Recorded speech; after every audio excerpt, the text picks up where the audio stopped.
রাত্রে ফোনে ঘুমায় যাওয়ার পর সকালে গার্লফ্রেন্ড যখন তার বয়ফ্রেন্ডকে ফোন দিচ্ছে তখন প্রং প্রং প্রং প্রং।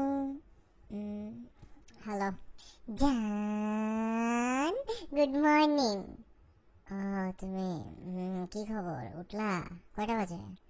দাঁড়াও, 11টা বাজে জান। উঠো, আর কত ঘুমাবা? উফ, মাথা ব্যথা করতেছে। আচ্ছা রাত্রে কখন ঘুমাইছি খেয়ালও তো নাই, কথা বলতে বলতে কি বলছি না বলছি মনে পড়তেছে না কিছু। জানো কি হইছে? রাত্রে তুমি কথা বলতে বলতে না ঘুমায় গেছো, তারপর তোমার নিঃশ্বাস করে আসতেছিল। কি যে মজা আর কি যে ভালোবাসা ছিল। আমি ওইটা শুনতে শুনতে তারপর কানের উপর ফোন রেখে আমিও ঘুমায় গেছি। মানে ফোন কাটো নাই? না জান, একসাথে ঘুমাইছি ফোনে, সুইট না? কি বলো, ফোন কাটবা না?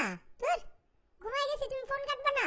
জানো না পকেটে টাকা নাই, ভার্সিটি বন্ধ, 70 টাকা ছিল মোবাইলে, ওইটাও খাই দিলা। এটা কোনো কাজ করছো তুমি? দূর মিয়া, খবিসের মতন রাত্রে গড় গড় করে নাক ডাকছো, পুরা রাত সহ্য করছি। অন্য জিএফ থাকলে পর দিনই ব্রেকআপ করতো। দূর, ফালতু কথা বলবা না তো। তুমি এটা কোনো কাজ করলা? আর 70 টাকা, আমার 70 টাকা খায় নাক ডাকার শোনার কোনো মানে আছে? তার উপর যদি ভালোবাসতো, নাক ডাকার আওয়াজটাও তোমার কাছে ভালোবাসার আওয়াজ মনে হতো।